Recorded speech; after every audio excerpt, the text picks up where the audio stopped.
Well, I love the president. I just want to be clear about that. I think President Trump is a good man. I think a lot of the corporate world is like pretty culturally neutered. Because you guys paid for all this. Copyright.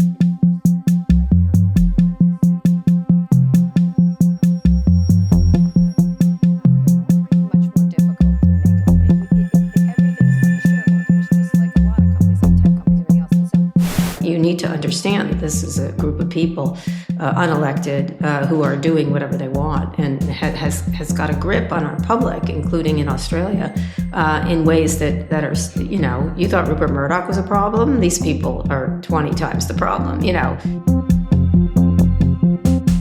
They have control over communications, over social media, over media, and everything else. And so it's a really very different group of people that have sort of taken control of so many parts of the societal ecosystem. We'll start rolling out as part of our workspace updates. In a way, actually, it is ideological towards the tech authoritarianism. I guess that's a religion in and of itself, that they know best.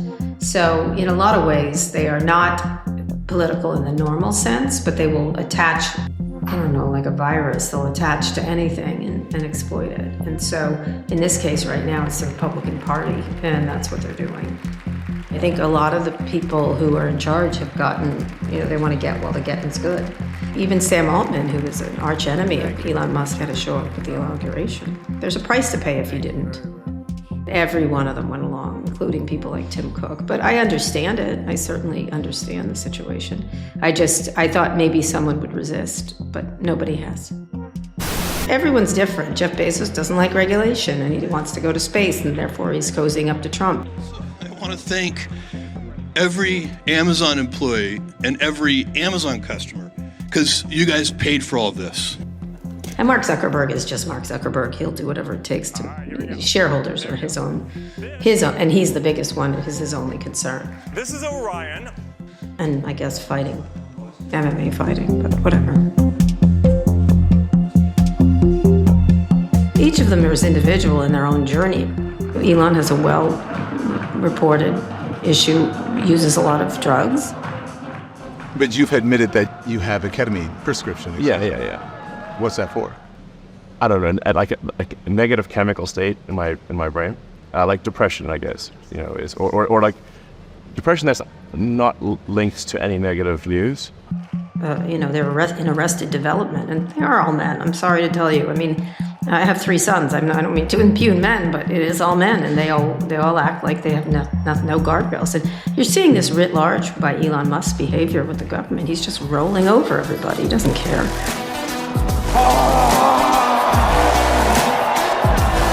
This is the chainsaw for bureaucracy.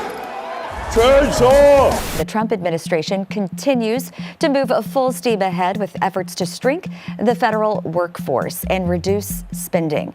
Today, thousands of federal workers are without a job, while thousands worry that the speed at which the Trump administration has moved. They had a cookbook, it's called Project 2025, that they had disavowed, and of course they're following to the letter right now. That's a massive proposed overhaul of the federal government, which includes firing tens of thousands of government workers and replacing them with Trump loyalists. Not President Trump, but Elon Musk, explaining his mission to try to slash the size of the federal government. But they're going through the playbook, which is to take control of agencies through data, through technology, ignore Congress. Now they're about to ignore the courts. Today, the Vice President of the United States said, we don't have to pay attention to the courts. He essentially said that.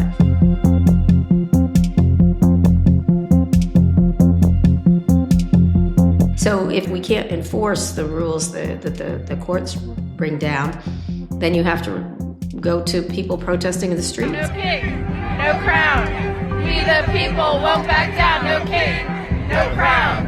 We the people won't back down. But when it happens, there's nothing to stop Donald Trump from declaring martial law or whatever he thinks is happening, and we'll see where that goes.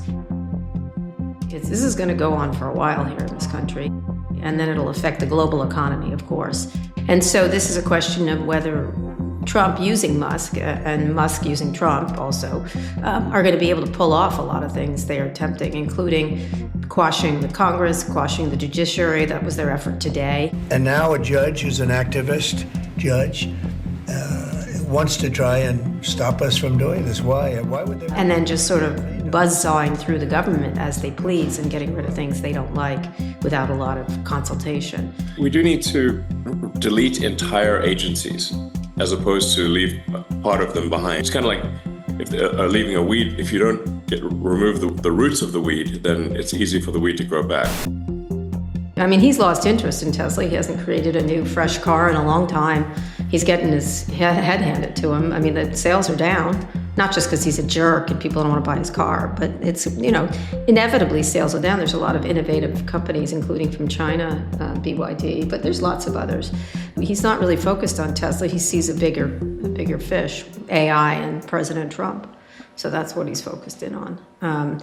So I don't think, all that virtue signaling to the climate change, I guess it didn't mean much to him. I guess he was not telling the truth, I guess. I'm not sure, but I think his main goal is probably eventually to go to Mars, which can't happen soon enough.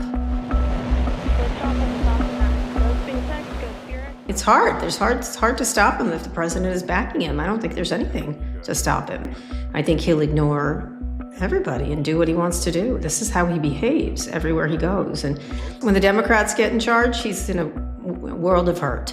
I mean, legal hurt, not personal hurt. But until then, I think he's going to run wild across the government. There's no stopping him. You have mostly women, Lorraine Powell jobs. We stood up what's called the Waverly Street Foundation, and it's exclusively focused on climate giving. Mackenzie Scott, ex-wife of Jeff Bezos. Mackenzie Scott has donated more than $17 billion to 23,000 nonprofits. Melinda Gates, ex-wife of Bill Gates. French Gates is charting her own course in philanthropy now. She's focused on getting women in power, helping them achieve equality and reproductive rights. If you lift up women, you lift up everybody else. The women are the ones that are pushing for more progressive things. And not progressive, decent things is what it is. Solace that we have been through this and that our country, this is a great country. It has been a great country, not perfect, but great in many ways. And so I see rather than the deleterious effects of tech that you're seeing now, you can see incredible strides happening around medicine, around making people's lives better, bringing the commonality to all of us, which is what I felt that was the strength at the beginning. And so I'm hoping that we could move our way back to that, where decisions aren't made for us by a small cabal of wealthy men, and that we have a society that benefits from all this, which I still believe is true.